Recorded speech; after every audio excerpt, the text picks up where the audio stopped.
Hi, my name is Jamin Bailey of IS 350 Section 5, and today we're going to discuss red light camera systems used in traffic.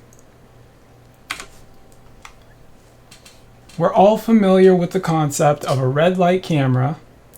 It's an automated system that monitors an intersection for red light offenses, or, in other words, running a red light.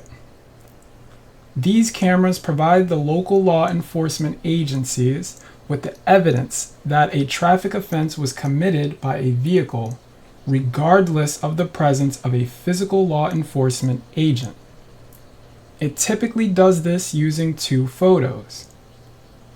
One of the vehicle at the white bar at the intersection, and another of the vehicle in the middle of the intersection after running the light. Ultimately, the goal of these systems is to advocate for traffic safety and deter civilians from dangerously running red lights. The concept of this system was first designed and implemented by the Dutch company Gatsometer BV in 1965. Today, they go by Gatso. The United States grew interest in the Dutch system in the 1980s after a highly publicized accident in New York where an 18-month-old girl was struck by a driver who ran a red light near Central Park. Against all odds, the girl luckily survived, but the community was not pleased. Following the events, both the community and the Department of Transportation sought after solutions to this problem. Gatso had created the first automated red light camera system a few years before, and was a consideration made during this time. The Gatso organization now goes by Sensys Gatso Group, after a 2015 acquisition by the Swedish company Sensys.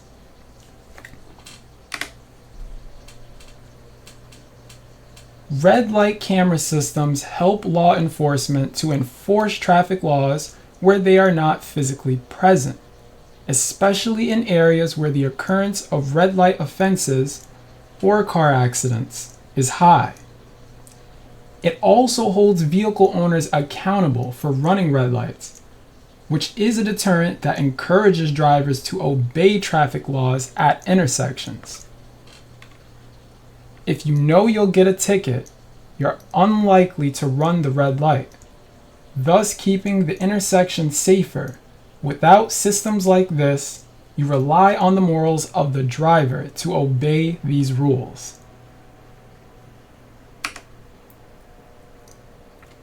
Now, while this technology is designed to help prevent accidents, damage, and loss of life, like most technology, it also has the ability to be misused or abused by those who commission these cameras.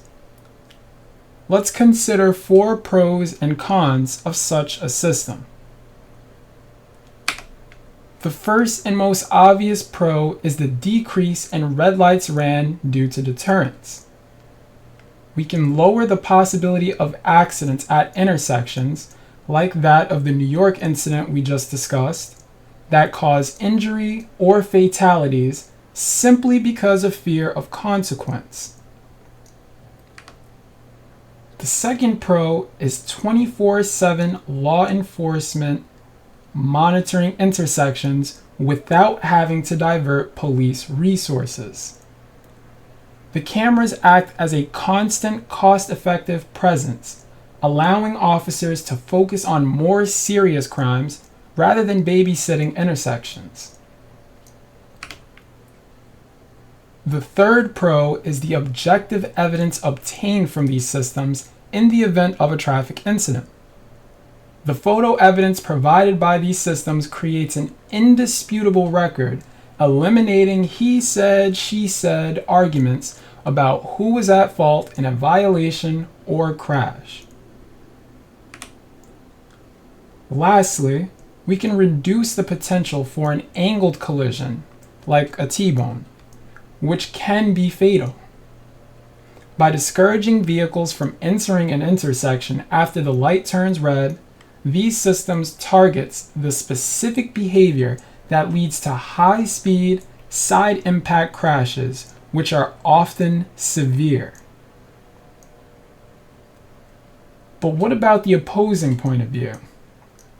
Let's take a look at some cons too. The first con, which contradicts one of the main objectives of systems like this, is the increase in rear-end collisions. The very same deterrent effect can cause drivers to brake abruptly at yellow lights to avoid getting a ticket, leading to more fender benders from the vehicles behind them. The second con is the abuse of red light camera systems to increase a metropolitan's revenue. When such programs are poorly implemented or seem to put focus on profit, the public loses trust in the government's motives. The third con is the lack of due process when an infraction occurs. It is argued that ticketing the vehicle's owner rather than positively identifying the driver violates legal principles since the blame is unconditionally placed. The last con is the potential for system and administrative errors to occur. System malfunctions, incorrect vehicle identification, or processing errors can lead to tickets being issued to innocent vehicle owners, creating a burden to appeal and often leading to paying the penalty even if you were innocent. From what we just discussed, it's possible to see both intended and unintended consequences of red light camera systems in their application. The intent is to improve intersection safety, deter red light offenses through certainty of punishment, make efficient use of law enforcement resources, and generate municipal revenue from those that violate traffic laws. So improved intersection safety, deterrence through perceived certainty of punishment, and efficient and continuous law enforcement use.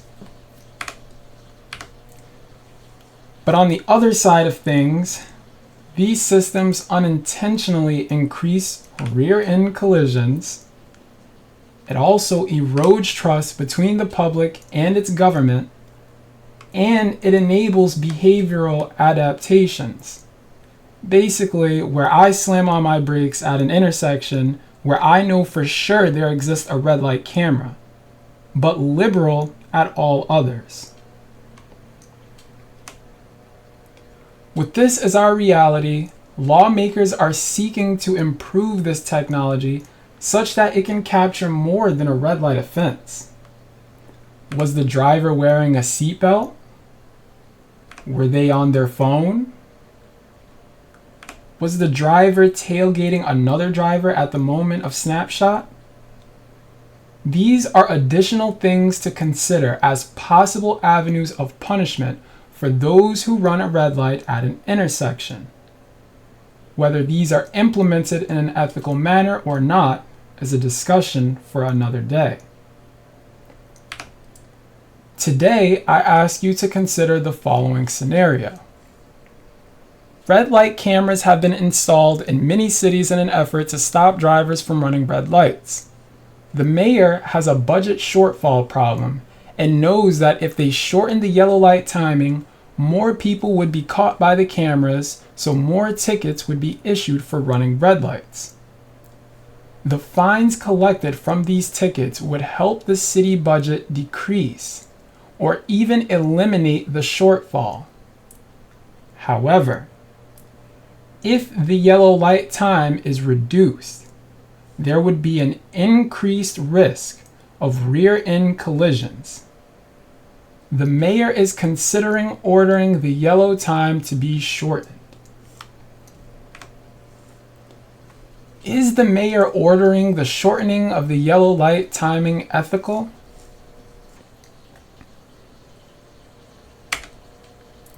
I thank you for your time. Have a wonderful day.